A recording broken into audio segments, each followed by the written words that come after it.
கடந்த 8 வருடமா ஐயாவை எங்களுக்கு தெரியும். அதிகமாக என் கணவர் இன்றைக்கு எனக்கு விடுதலை கிடைக்காதா, இன்னைக்கு கிடைக்காதா, இன்னைக்கு கிடைக்காதான்னு சொல்லிட்டு ஒவ்வொரு முறையும் நான் ஏங்குவேன். ஒவ்வொரு முறையும் ஆலயத்தில் போய் உட்காரும் போதுனா ரொம்ப ஏங்குவேன். நானும் மற்றவங்கள மாதிரி என் குடும்பமாக சந்தோஷமாக சமாதானமாக குடும்பமாக ஆலயத்தில் வந்து உட்கார மாட்டான்னு சொல்லிட்டு நான் நிறைய ஏங்கி இருக்கிறேன். பல வருடம் நான் அழுந்திருக்கிறேன்.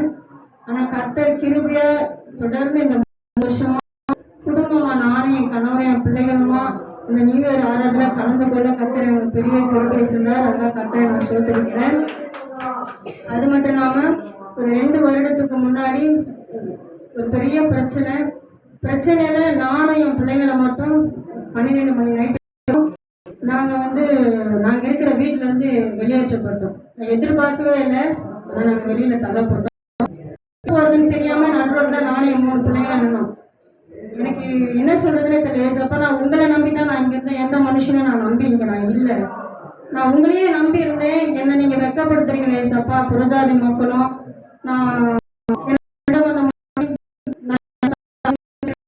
எனக்கு என்னதான் வழி?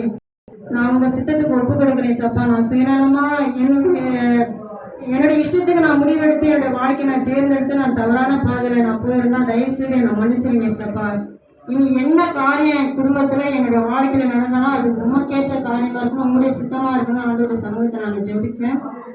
நான் எந்த இடத்துல இருந்து துரத்தப்பட்டனோ அதே இடத்துல கர்த்தர் திரும்ப எங்களை கொண்டு போய் நிறுத்தி எங்களுக்கு ஒரு புதிய வீட்டை கட்டும்படியான கிருபை செய்தால் அதுக்காக நான் கர்த்தரை சோதரிக்கிறேன். அந்த இடத்துல நான் வீடு கட்டுறதுக்கு பலமுறை பிரயாசப்பட்டோம். ஐயா ஒவ்வொரு முறையும் எங்கள் வீட்டுக்கு வரும்போதெல்லாம் சொல்லுவார், ஐயா இருக்கிற வீட்டை இடிச்சிட்டு புதுசாக ஒரு வீட்டு கட்டுங்க, அப்போதான் கர்த்தர் உங்களுக்கு எல்லா ஆசீர்வாதத்தையும் தருவார். நீங்கள் அந்த வீட்டுக்குள்ளே இருக்கிற வரைக்கும் நீங்கள் எந்த காரியம் செய்தாலும் அது வாய்க்காதுன்னு பலமுறை சொன்னார். ஆனால் என் வீட்டுக்கார் நிறைய பிரயாசப்பட்டார். அந்த இடத்துல இருந்து வெளியில் வரணும், அந்த வீட்டை இடிச்சிட்டு புதிய வீடு கட்டணும்னு சொல்லிட்டு நிறைய தடைகள் இருந்தது. ஆனால் கர்த்தர் போன வருடத்தில் அந்த தடைகள் எல்லாம் உடைத்து அந்த இடத்துல வீட்டை கட்ட உதவி செஞ்சார். அதை இன்னும் முடிக்கல. இந்த வருஷத்துல கர்த்தர் கண்டிப்பாக முடிச்சு தருவார் நான் விசுவாசிக்கிறேன்.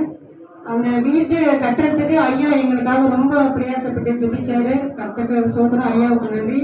அது மட்டும் இல்லாமல் போன வருடத்தில் நான் மாந்திரிகத்தில் கட்டப்பட்டு மரண படுக்கைக்கு போயிட்டேன். நான் ஃபுல்லாக என்னுடைய நம்பிக்கையெல்லாம் நான் இழந்துட்டேன். இனிமேல் நம்ம கண்டிப்பாக பழைக்கவே மாட்டோம், அவ்வளோதான். 3 பிள்ளைங்களும் யார் பார்க்க போகிறாங்க, என்ன பண்ண போகிறாங்கன்னு சொல்லிட்டு நான் ரொம்ப வேதனைப்பட்டேன். ஐயா ஃபோனில் ஜெபம் பண்ணார், வீட்டுக்கும் ஜெபம் பண்ணார். அதுக்கப்புறமா அவர் ஜெபிக்கும் போது கொஞ்சம் விடுதலையாகவும் நல்லா இருப்பேன். திரும்பவும் பழைய மாதிரி ஆகிடும். அதாவது நான் சர்ச்சுக்குள்ளே வந்தால் நல்லா இருப்பேன், ஐயா ஜெபிச்சா நல்லா இருப்பேன். ஐயா அங்கேருந்து போயிட்டாருன்னா எனக்கு பழைய மாதிரி அதே மாதிரி ஒரே போராட்டம். கடைசியாக எனக்கு வீட்டிலே இருக்க முடியல. பயங்கரம் தலைவலி, என்ன அறியாமல் நான் அழுகுறேன். எங்கேயாவது போய் செத்து போனோம், இனிமேல் வீட்டில் இருக்கவே கூடாது, வெளியில் போகணுன்ற மைண்ட் ஃபுல்லாக வந்துருச்சு. என்னால் வீட்டில் இருக்கவே முடியல. அதுக்கப்புறம் கடைசியாக எங்கள் வீட்டுக்காரர் ஃபோன் பண்ணேன், நீங்கள் எங்கள் இப்போ வரலன்னா நான் ஃபோனை வீட்டில் வச்சுட்டு நான் எங்கே போகணுன்னு எனக்கு தெரியாது, நான் வச்சுட்டு போயிடுவேன். எனக்கு என்ன நடக்குது எனக்கு தெரியல, என்னால் இருக்க முடியல, என்னால் முடியல, என்னமோ பண்ணுது எனக்கு, நீங்கள் வரீங்களா என்ன? அவர் பக்கத்தில் பெரும்பாக்கத்தில் இருந்தார். ஒரு வேலையை வந்திருந்தார். இருக்கிற பெரும்பாக்கத்துக்கும் எங்கள் வீட்டுக்கும் ரொம்ப தூரம். இவர் இங்கேருந்து வரோன்னா கிட்டத்தட்ட எப்படி பார்த்தாலும் 3 மணி நேரம் ஆகும். நான் ஃபோன் பண்ண அடுத்த செகண்டே இருக்கிற வேலையெல்லாம் விட்டுட்டு அவர் கிளம்பிட்டார். அவர் வரத்துக்குள்ள நானாவே இல்லை, ரொம்ப மோசமான நிலைமை. அப்புறம் ஐயாவுக்கு ஃபோன் பண்ணி ஐயா ஜோம் பண்ண பேர் ஐயா சொன்னார், அப்படிதான் இருக்கணும், நீங்கள் அவங்க நாங்கள் எங்கள் வீட்டுக்கு சர்ச்சைக்கு கொண்டு வந்துடுங்க, நம்ம பார்த்துக்கலாம், நீங்கள் வீட்டில் வச்சுருந்தா கஷ்டம்னு சொன்னார். அதுக்கப்புறம் இவர் பார்க்கும்போது ரொம்ப முடியாமல் போயிட்டு ஃபீவர் டெம்பரேச்சர் செக் பண்ணுறாங்க, எவ்வளோ இருக்குன்னு காட்டவே இல்லை. பிபியும் லோவாகிடுச்சு, ஃபீவர் ஹையாக இருக்குது, கான்சியஸே இல்லை, கண்ணில் தண்ணி மட்டும்தான் கொட்டுது, பேச்சே வரல.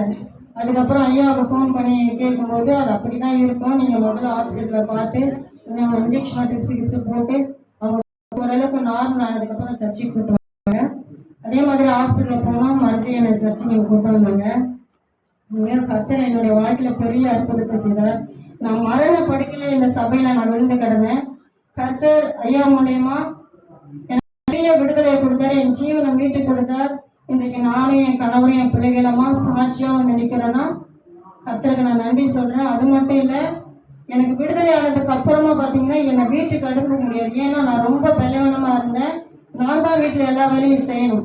அதனால ஐயா என்ன சொன்னாரு, நீங்கள் இப்போ இருக்கிற சூழ்நிலை நீங்கள் வீட்டுக்கு போக வேணாம், நீங்கள் எங்கள் வீட்டில் தாங்கன்னு சொல்லிட்டு அவர் எனக்காக பாஸ்டிங் இருந்து ஜெபிச்சு என்னை விடுவித்தது மட்டும் இல்லாமல் அவருடைய வீட்டில் வச்சு அவருடைய மனைவி பிள்ளைங்க அம்மா எல்லாமே எங்களை கிட்டத்தட்ட 2 வாரத்துக்கு மேலே அவங்க வீட்லேயே வச்சு என்னை பராமரித்து நான் பரிபூர்ணம் சுகமானதுக்கப்புறம் என் வீட்டுக்கு அனுப்புனாங்க.